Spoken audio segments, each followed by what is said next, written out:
Hello everybody and welcome to another episode of the New York Jets franchise here on Madden 18. And they're going to start out with a game here against the Tampa Bay Buccaneers. Final 4 games of the regular season. Jeremy Hill getting the screen pass from Jameis Winston, taking it in for the touchdown. Tampa Bay later on with a 10-0 lead. It is Jameis going to throw it to Mike Evans for the touchdown. Not a surprise there. And that's going to get the Buccaneers up 17-0. 17-3 later on, and Myles Gaskin going to inch the Jets closer with a 7-point run right there to get them within a touchdown. Robert Wilson with a beautiful throw to Robbie Anderson later on in the second will tie the game at 17. Now into the third quarter, it is Myles Gaskin escaping the defense and getting another touchdown run. That is going to give the Jets their first lead of the ball game, and they would not look back as Robbie Anderson with a bomb is going to get a 75-yard touchdown, and that after a Buccaneers field goal to inch closer. Robbie Anderson makes it a huge deficit right there, and then the Bucs inch closer again until Garrett Windsor catches a bomb of his own.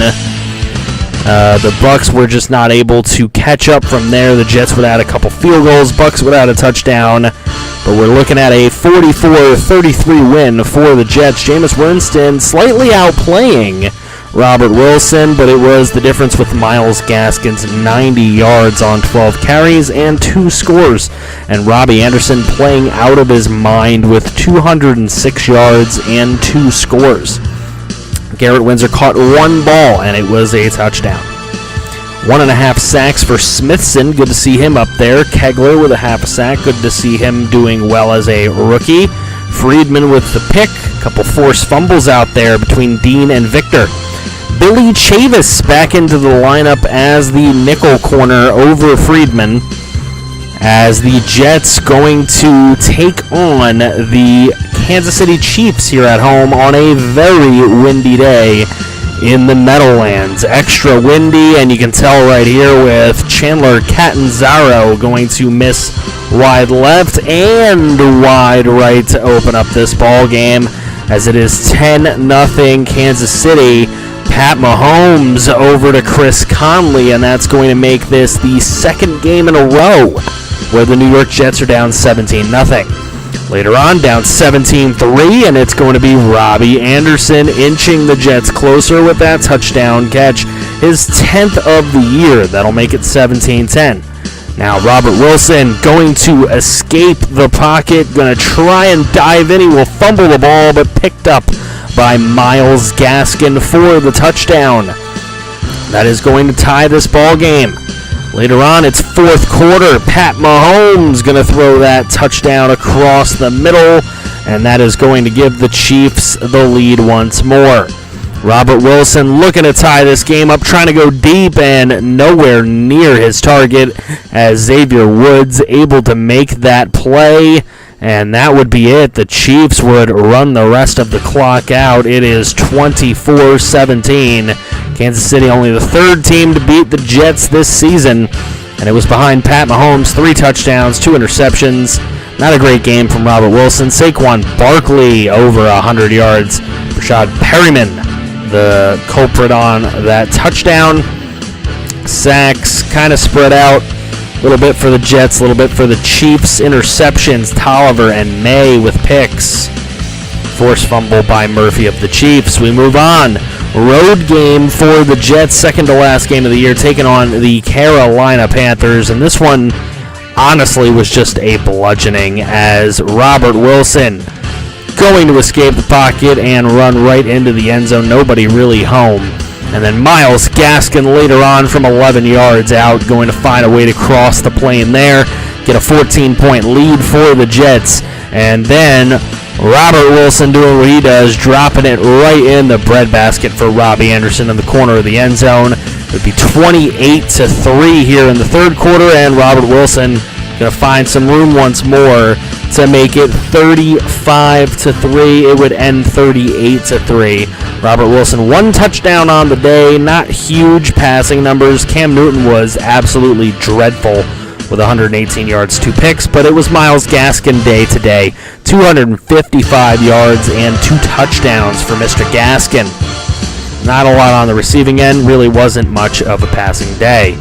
Moye with a sack, picks by Azim Victor and Marcus May. Marcus May's second game in a row with a pick. So going into the final game, the division is pretty well at hand for the Jets. Just trying to maybe secure this 1 seed or at least the first round bye. By beating the Miami Dolphins here at Hard Rock Stadium, can they get that done? It's not looking good so far. 13-9 here in the third quarter until Garrett Windsor is found over the middle by Robert Wilson for the touchdown. That will give the Jets their first lead of the game. And then Chandler Catanzaro, after Miami ties the ball game, takes the lead for the Jets late in the game. Joshua Dobbs on a 3rd and 10 going to find his receiver for a first down. Now 2nd and 10. Dobbs again trying to escape pressure, and Tywan Dean going to get the sack that ends it all. That is game over, and the New York Jets will end their season with a record of 13-3. Taking a look at the final stats on this Miami Dolphin game. Robert Wilson, a touchdown, no interceptions. That's what we want to see. No turnovers. Myles Gaskin, 109 yards. That's what we need from him. It's mostly a running team. And Garrett Windsor with a nice touchdown in this one. Couple sacks from each, Tywan Dean and Jack Sutton. We like seeing sacks. We like seeing interceptions. The defense carries, and the running game carries. Good old-fashioned football. Ravens and Steelers will make the playoffs. Jaguars, of course, will be there. We beat them in the AFC title game last year. Obviously, we are 13-3, but the Chargers will get the 1 seed at 13-3. Raiders make the playoffs as well. Looking at the NFC, Packers win their division with the Lions getting a wild card spot. Vikings will barely miss the playoffs at 9-7. And then Saints with the division. Panthers get there at 9-7. Falcons barely miss at 9-7. Giants will be the 1 seed in the NFC at 11-5. And the Cardinals will take the West at 10-6. Moving on, MVP is Le'Veon Bell. We had no candidates for MVP. Coach of the year is Sandy Hines. I mean, when you go 13-3 and you're tied for the best record in the league with no players in MVP consideration and barely anyone in Offensive Player of the Year consideration, you must be Coach of the Year. But we had some defensive considerations with Azim Victor and Tywan Dean. Jamius Hayes for Offensive Rookie of the Year was a consideration, but he was in 3rd place behind, of course, some quarterbacks. And we move into Defensive Rookie of the Year. DeHalf Ekstrom going to win that. That is a subscriber guy. But we did have some people in consideration there. Robert Wilson at the bottom of the best quarterback list. Best running back list. Gaskin getting injured really kind of killed him. Otherwise, he probably would have been way up there. But we'll see what kind of season he had. He was there at 10th place. Best receiver, Robbie Anderson, in 3rd place. Best offensive lineman, we did have Jack Newhart in at 7th place. He has been with us this entire franchise, one of the first trades we made. Tywan Dean is on the list for best linebacker. Best DB, got Marcus May. And Chandler Catanzaro falls to the bottom of the list with those 2 misses in the Chiefs game.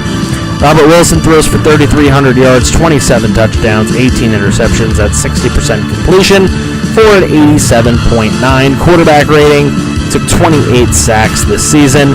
Richard Lego only threw 2 passes for 13 yards in the short amount of time that Robert Wilson was injured this season. We move on. Rushing, Myles Gaskin, 1142 with an average of 4.7 and 8 touchdowns. Look, Tariq Cohen had to take over for a few games. I mean, Gaskin really could have been up there. He could have been maybe over $2,000 if he did not get hurt. Garrett Windsor, 9 touchdowns, 11 for Robbie Anderson. Good spread, both over 900 yards. Randall Spate at tight end. He got a couple touchdowns, a little bit more than Hayes got as a rookie. Moving on to the defense. Looking at sacks, Kedrick Hughes leads us once again with 10 sacks this season. Tywan Dane with 8.5. And everybody else, nice little spread right there. Interceptions, 4 for Marcus May was our leader. Azim Victor, Jamal Adams, Rodriguez Collins, Kevin Tolliver, all with 3. So a lot of people getting in on that action. Catanzaro was 23 of 27. 44.5 net average for Locke Edwards. And we will begin next episode with a divisional round playoff game in MetLife Stadium against the Jacksonville Jaguars. Let me know how you think that game is going to go. Please go ahead and like the video if you enjoyed. Go ahead and subscribe if you are new to the channel. Plenty more coming your way. Thank you.